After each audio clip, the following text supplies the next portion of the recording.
together. And you see, every time we lose somebody we've trained, for instance, we have Pat Conway. See, we had to let Pat Conway go. We had to let Lynn. What? Then we'd like to entertain some questions about not only planning, but how everything that you have listened to thus far can fit into that planning in terms of what faces you as teachers in the Suffield system in the fall. Obviously, there's no point in investing the time in being here listening to all this if now it didn't have a bearing upon the pattern by which you use your energies as a teacher in this system. It's a waste of time to put in time to have new information if that new information does not have a bearing upon your personal use of energy as a professional.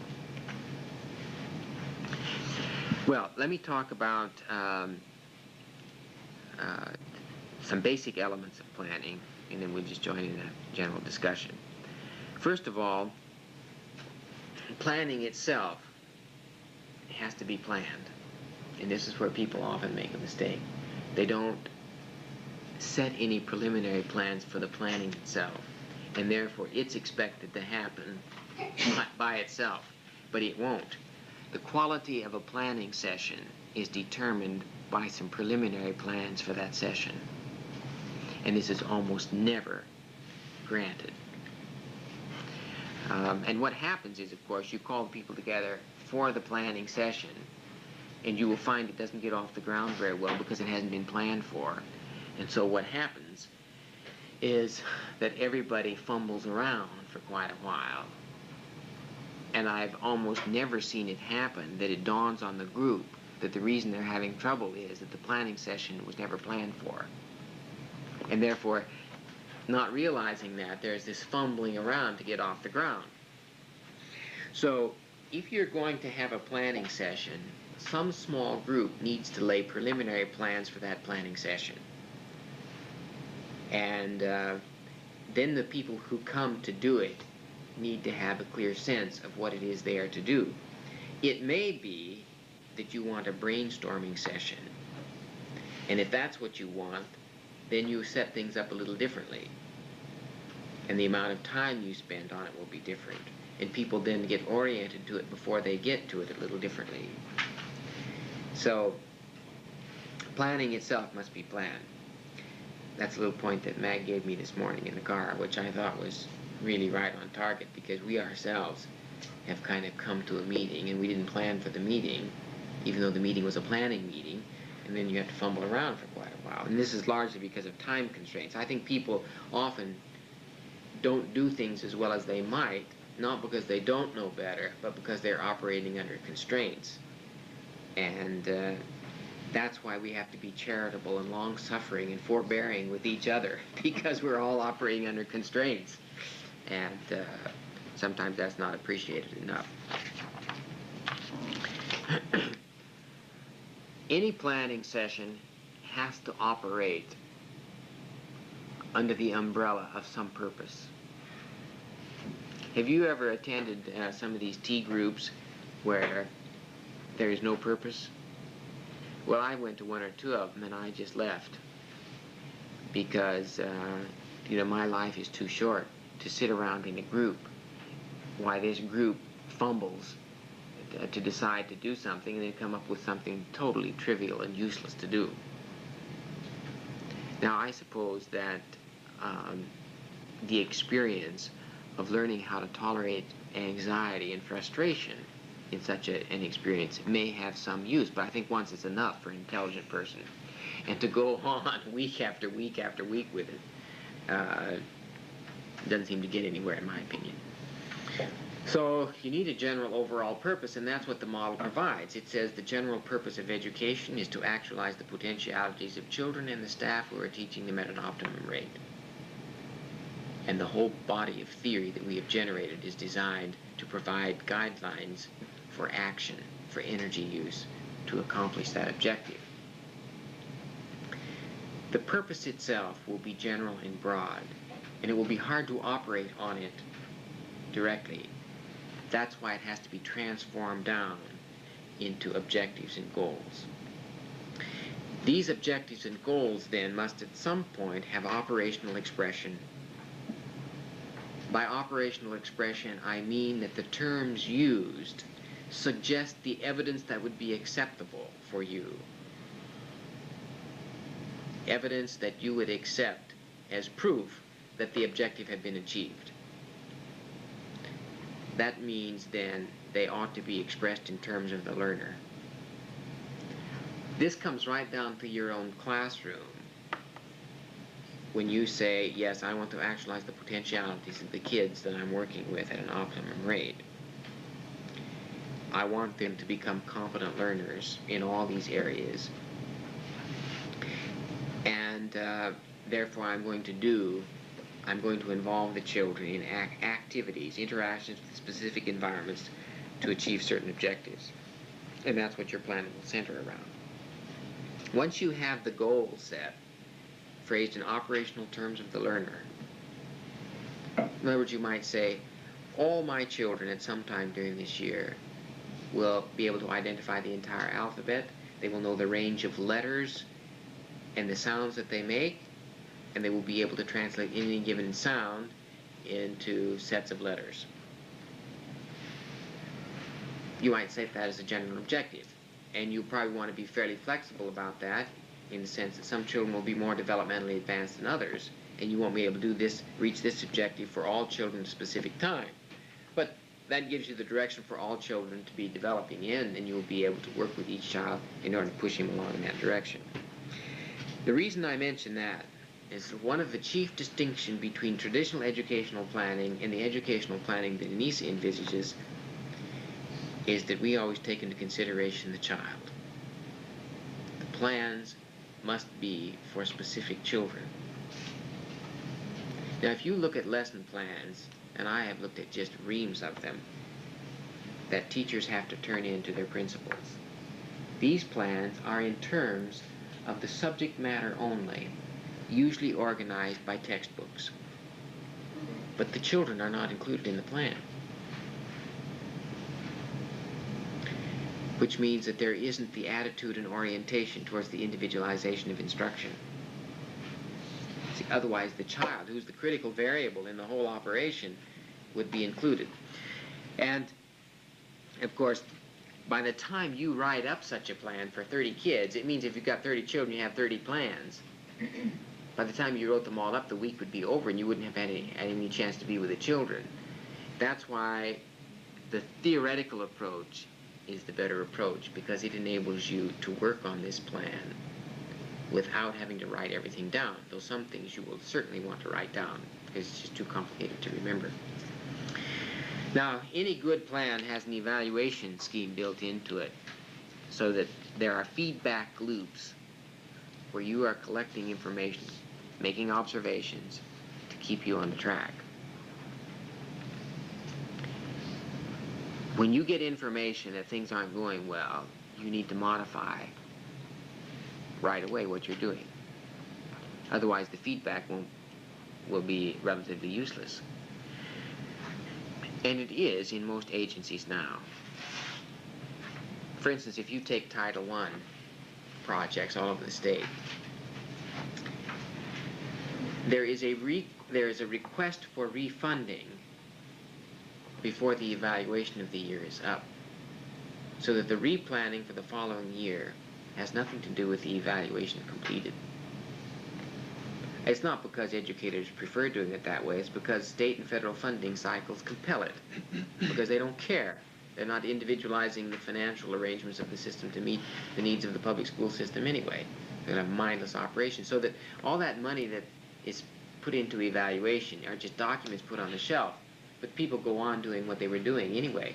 They don't really examine that and decide what effects it has.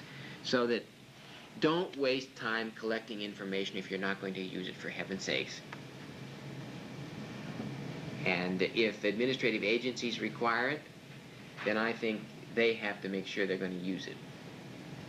Because otherwise it's too costly, it's a waste of money.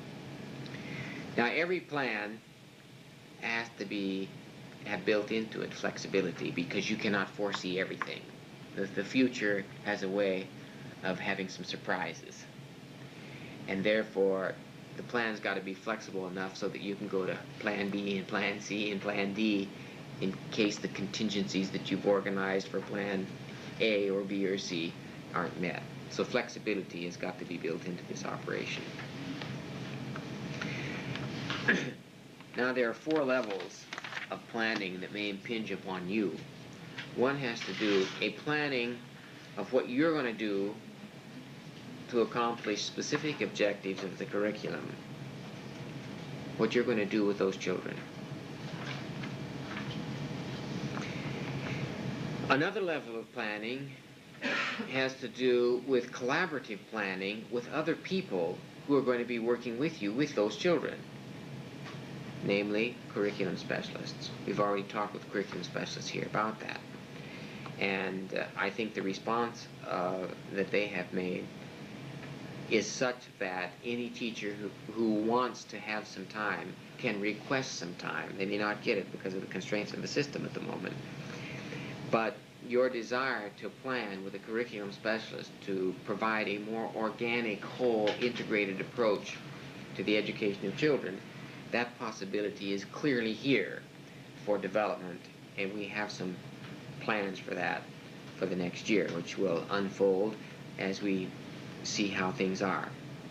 Thirdly, there should be some plans for parent volunteers, if you have any. If you don't have any and you want some, you can get some. But don't have parents come in, stand on one foot, and then stand on the other, not what to do. There must be some plans for using the energies of those parents. Now, that may mean that you have to have a little training of those parents. If you don't do that, you will suddenly find that you're assigning parents rather dull routine operations like clean up the john, sweep up the floor, go get me some paper, and you're going to lose them. See, they need to know how to work with the children, and part of your plan ought to include, if you're going to use those kinds of ancillary personnel, some things that can be built on so that you don't have the burden of getting this parent to do a little thing here, and a little thing there, and a little thing here, which is so distracting. What you want to do is get a sequence of things that may last 6 weeks or 3 weeks that the parent can logically progress through with a little bit of orientation. Ultimately, we would have assistance to help organize and integrate ancillary personnel like that. Then there is a level of planning for getting children involved with things in the community. This might mean such things as field trips, going places. It might involve having other resource people of the community come in to do things. I think the more you tap talent in the community to come in and do things for the children, the more integrated the educational experience will be and the less fragmented it will be. Now, above all, I think the kind of educational planning we're interested in is to enable teachers to escape the tyranny of textbooks, which are a great boon to teachers. I mean, they don't see it as tyranny. They see it as as a source of salvation. And we're not down on textbooks as something to be thrown out by any matter of means. The research that goes into the production of those textbooks, you could never finance on a local school level. But if you just use a textbook and go through it and you don't consider the children or the conditions of those children and where they are, and they don't integrate that information and experience with everything else, then you have fragmentation, and that's going to be a problem. So that gives you a kind of a generalized view. Mag and Don may have some things they would like to add to that, and if they do, this would be a time to add it.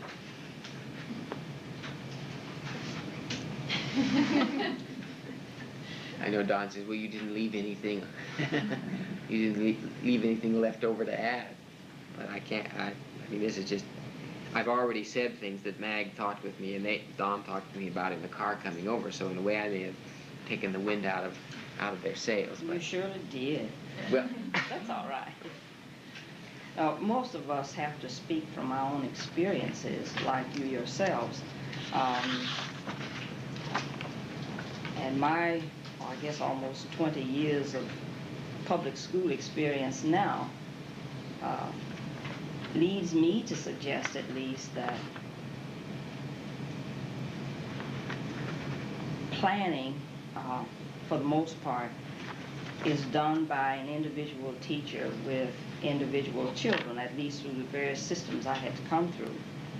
And for the most part, I label myself as a bootleg teacher for the most part, because in some instances I had very little cooperation from school principals in the sense of trying to plan a curriculum for individual children.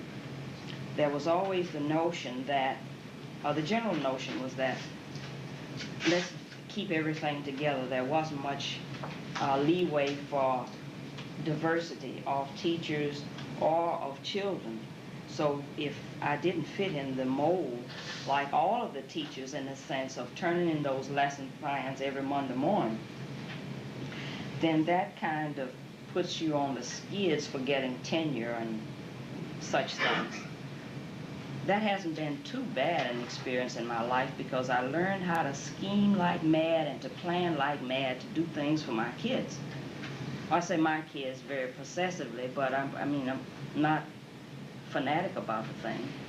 But somehow the children were the most important things to me, beings in the school setting, and everything I ever did had to focus in on that.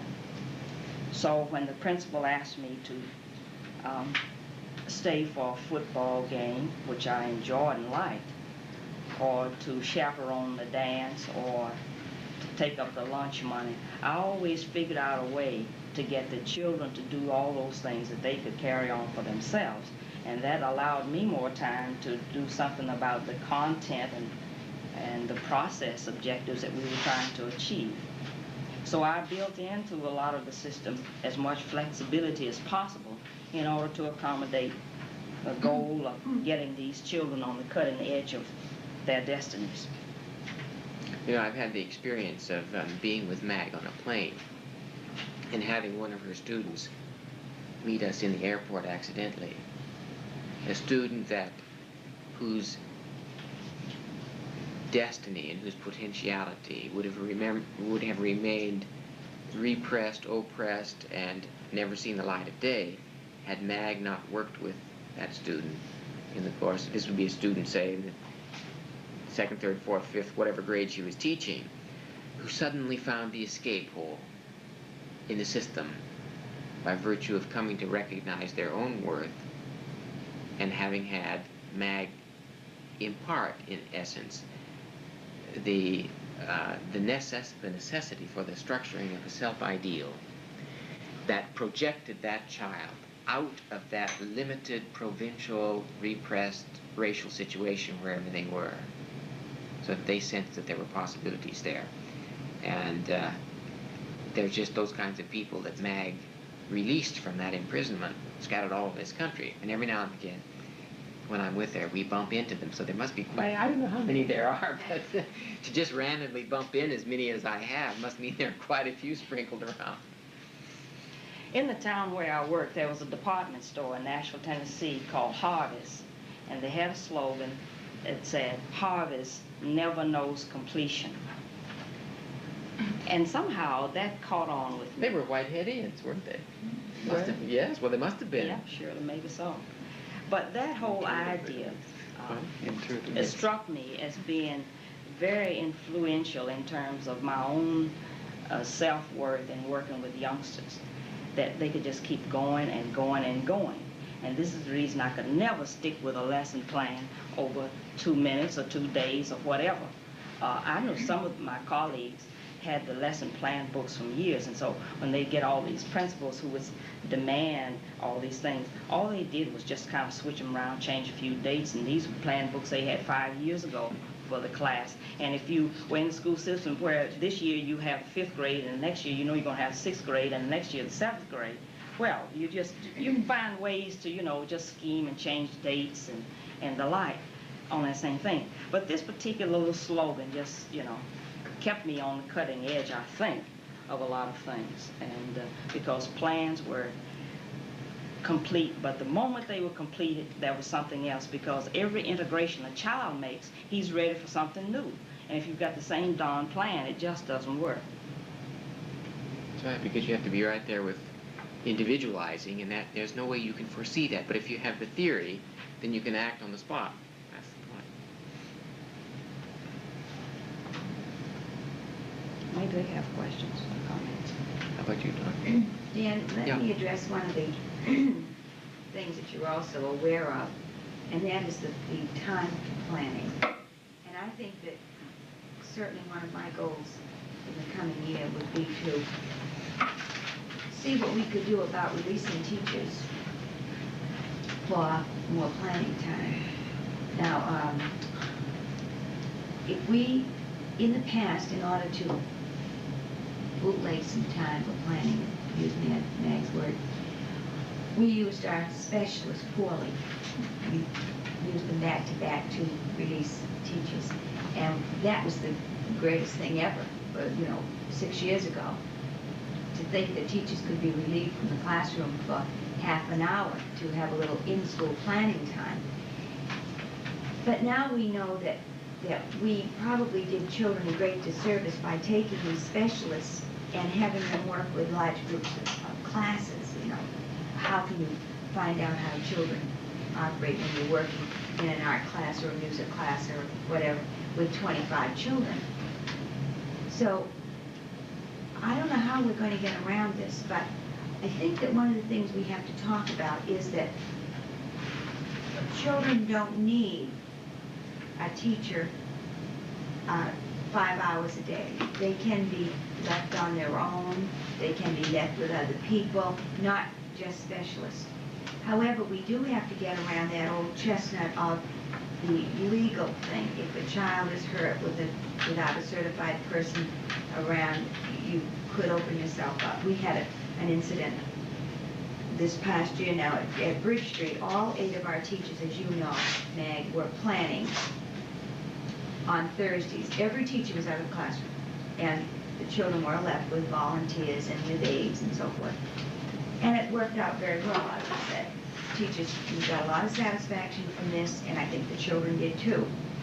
And we only had one incident all year that made me a little nervous because a child did get a chipped tooth while a volunteer was in the room.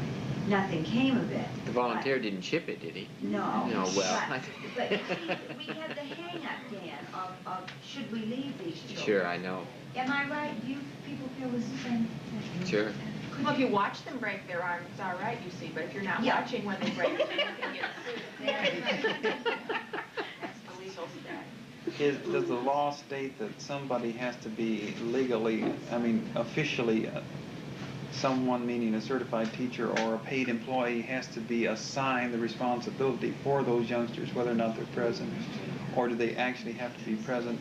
See, the law is stated different ways in different states, and in some places, there just has to be some document someplace or some evidence that somebody who's a paid employee, it wouldn't necessarily have to be a teacher, has been assigned the responsibility for those youngsters. Yeah, but you see, we can't really do that, Don, because we have 2 paid aides in Bridge Street School and 8 classrooms. Therefore, we have to use volunteers who are not paid. But you see, the question is, does Connecticut require that the person who's responsible be present? In some states, all they have to do is to make sure somebody's responsible.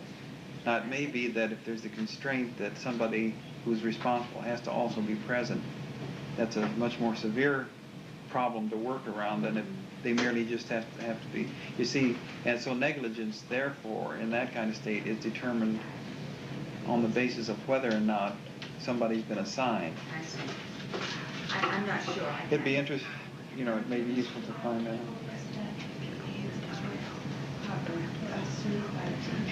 A certified teacher has to be, which is even a more severe. And isn't that a local insurance situation? Yeah, it's not. I think it is. Well, part of the time, I think planning relates to diagnosis and prescription, which involves, to use the terminology, a sampling of the child's imminence and a provision for his transcendence. And one of the things that I found useful when I taught math, well, let me just explain what the situation was. I had 7 classes ranging from 35 to 43 youngsters coming at at 35 to 40-minute intervals. So it's like trying to teach on a conveyor belt. You know, the kids are coming and going.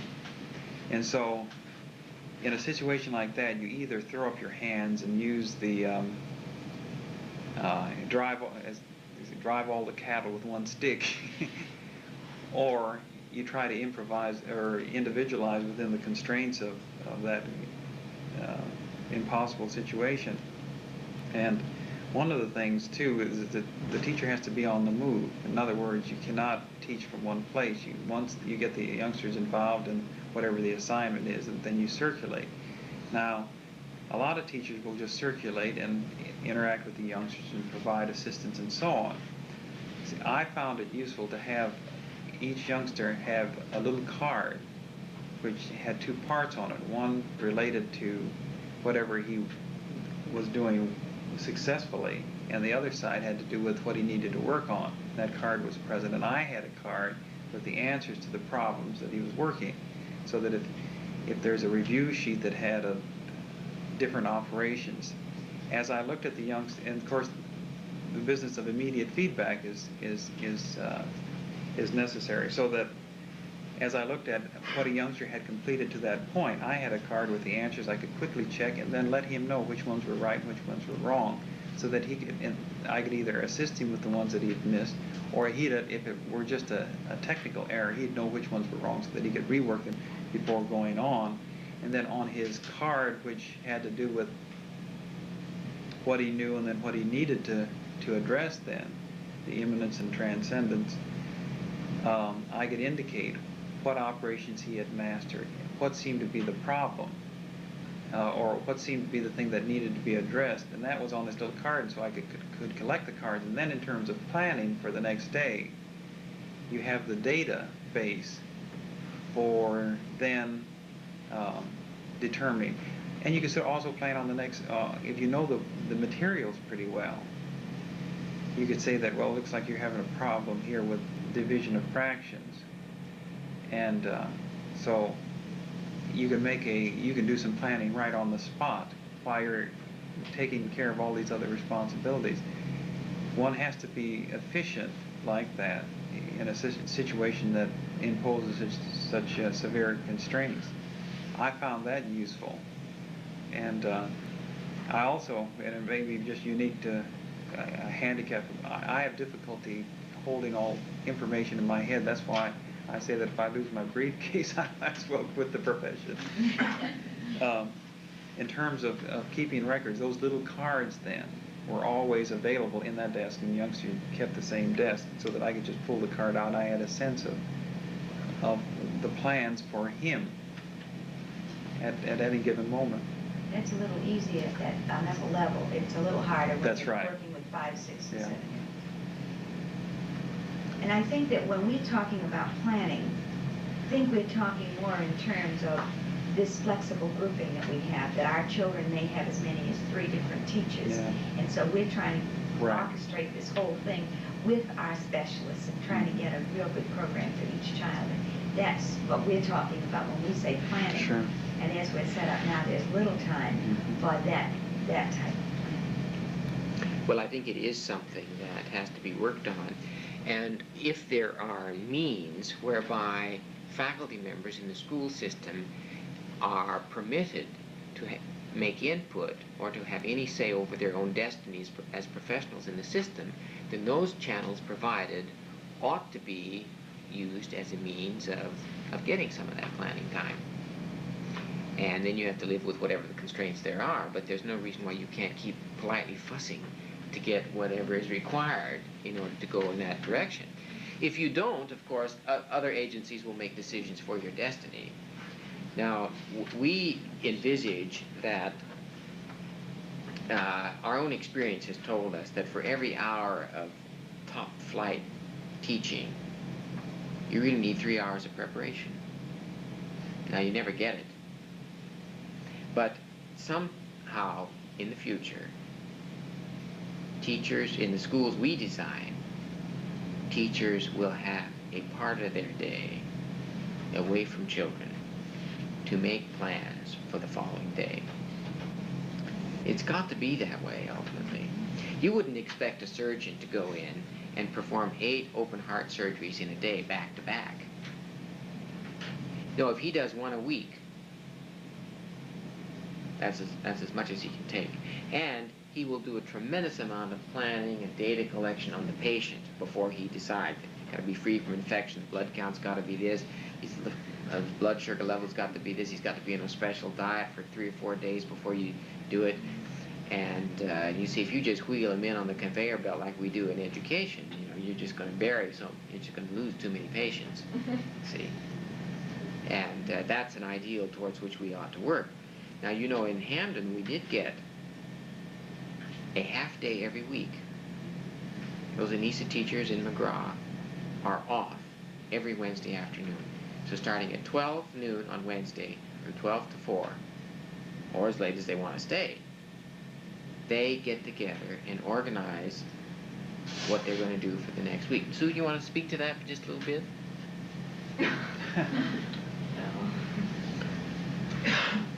Well, I don't know. There's not too much more to say than that, except that when the Anisa team goes up there, we only up there once a month, but outlines are made of things that need to be done, and then they have time allocated to start working on that. Well, the nice thing is that all the teachers from the age group can meet at the same time. Or they can meet with teachers from other age groups. And they can meet with the specialists, so everyone's free at the same time. See, if everybody's not free at the same time, then the collaborative planning goes out the window. That's the thing we were talking about when we were working with the I was specialists. just going to point out that Glastonbury, Connecticut's been doing that for years, and there are other towns that do it. Yeah. A release day every week. Every Wednesday afternoon. And they've had it for, I don't know, 115 years. So there's no state law prohibiting it. No, we had it here and lost it. Well, When you see, it first came, it was here. if teachers abuse that time, and the public sees them in the beauty parlor getting their hair done on in-service training day, then of course they're going to take it away. You see. The teachers were saying that they'd rather be in school teaching than have this time off, and saying But- this in the community, so I guess they lost it. You see, the irony of it all is that if they found a teacher who was dealing inappropriate with youngsters, they wouldn't abandon schooling. I mean, why would the abuse of something necessarily be the basis for doing away with it? No, what you do is say, you get with it now. Shape up, sure. Well, what would be the possibility, just to speculate, Eileen and Ed and Dick, where's Dick going? What would be the mechanism for reintroducing this possibility? Well, we got more release days for next year, but it's only for the purpose of teacher evaluation. I think, are there 5 days built in? Ed, we got 5 more days Yeah, this we've year. got- But if you don't give a teacher time to plan, Yeah. he won't be worth That's not- evaluating. That's not good. Very discouraging. Gotta have someone fight. Well, what would be the precise administrative mechanism for getting such a thing moving? Well, we've tried it, and I don't know what the mechanism would be, but we've tried it. And one of the answers we get is sort of the attitude of the townspeople as far as, you know, time off, once a week or whatever it is. I think it would have to be an education process for the tounspeople to show them what we would do, rather than It seems to me that a proposal could be made about it, and let this proposal then be made public, and let there be some hearings to discuss why it is. I mean, we'd be glad to come down and make the case, help you make the case within the context of Anisa. I think the case can so easily be made for people who have any reason. Now, if you're saying the town is not filled with people who are reasonable. This might not be true, but it's sort of the reason we're doing it. 10 years ago, we had like every Wednesday afternoon off or something like that. And I don't really remember why it was taken away from us. I No? Well, yeah, I guess so. I think we ought to investigate also. I think both the middle school and the high school teachers have release time every day for planning. I think it's only the elementary school that does not have. That's And I exactly. think that's because we've had many years of high school teachers doing our negotiable items. Well, I just Through the learned, SEA and the contract, you know. I learned last week, Gail, that the SEA made the recommendation that the elementary schools be given early release time, be given planning time. Well, how that could be facilitated, the SEA didn't spell out. That's for us to wrestle with. And when you're wrestling with the yellow buses, there's really not much way you can get for you. Well, it's a question of money, but I think that a case can be made. Teachers at the middle school, maybe rightly, spend much less time with the students That's each right. day than teachers at the elementary school. That's right. And I'm not sure I could stand the middle school students all day either. The ratio of staff to pupils. Absolutely. So what do That's they where it is. It's very basic. There's your answer right there. Sure, and what do? They cut the staff in the Anisa program. And that's the first indication in my 6 years when parents rose up and said, we will not stand for this. So the parents in the two little schools went to finance board meetings and they got a teacher reinstated. And you know, that, one of the reasons I think we've got to do more education of our administration and our board and all the rest of it, because that never should have happened. If they really knew what we were doing in those two little schools, it never would have happened. But if you don't know what's going on, Sure. it's easy to say, well, let's save $12,000. There's an election in November, and the Board of Finance chairman is up, and 2 members of the Board of Education are up, so. There's a your chance. answer. There's a chance. Right? Sure. Well, let me talk about what we would like to do after we come back from the coffee break. During the coffee break, we would like you to find a group that you'd like to work with, just informally. If you want to be assigned to a group, we'll find one to assign you, but we'd rather not. And once you see what we'd like you to do, this will give you an idea of what group you might want to join. We do have some specialists here, and you may want to join up with a specialist and see how you can now do some collaborative planning for that. But we'd like you to get together after the coffee break in a group or two, a group of 2 or 3 or 4, and to say to yourself, this was something I was going to do in this way, but with this information now, I'm going to replan it in this direction. I'm going to try something out. Because if we do not provide you with the opportunity of now integrating this information in your thinking about, in a way that exerts an influence on the future, then we will have been wasting our time coming down here, and so will have you been wasting your time coming here, except it's been a very pleasant time for us. And I suppose a little love, fellowship, and unity is always a good idea, but there are other things to be achieved other than that. And then at 1 o'clock when we come back, we would like to hear each group specify what it is. Some of you may want to take a long-range plan and provide just the general framework of it. Some might want to look at a short-term plan, which would be just a single educational experience that might go on for only 1 day or 1 afternoon or 2 days. And keep in mind 3 things as you're doing the planning. One is the specification of the objective. What is it you want to accomplish out of this, phrased in operational terms of the learner? Secondly, look at that objective in terms of content and process. Now, you won't be able to tease out all the processes that will be touched nor all the content, but have an idea of what the minimum is you'd like to accomplish.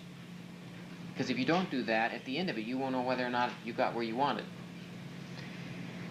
Thirdly, think in interaction terms. You won't know the children yet, so you can't build the children into this little planning at the moment. But that is where the plan has to be adapted when you look into the eyeballs of the children. But in terms of interaction, there is an environment there. So you need to think as a part of your planning, what are the basic elements of that environment you need? In other words, if you're going to have a bus, well, all right, then that's going to be it. You just jot what those might be. Then consider whether it's going to be whether you're going to have ancillary personnel that you must organize and integrate into this, or whether you're going to be using a specialist, or whether you're going to do it just to yourself and the kids. In other words, those are some of the elements that have to go into it. Our experience has been, without a doubt, that planners are the people who make things happen.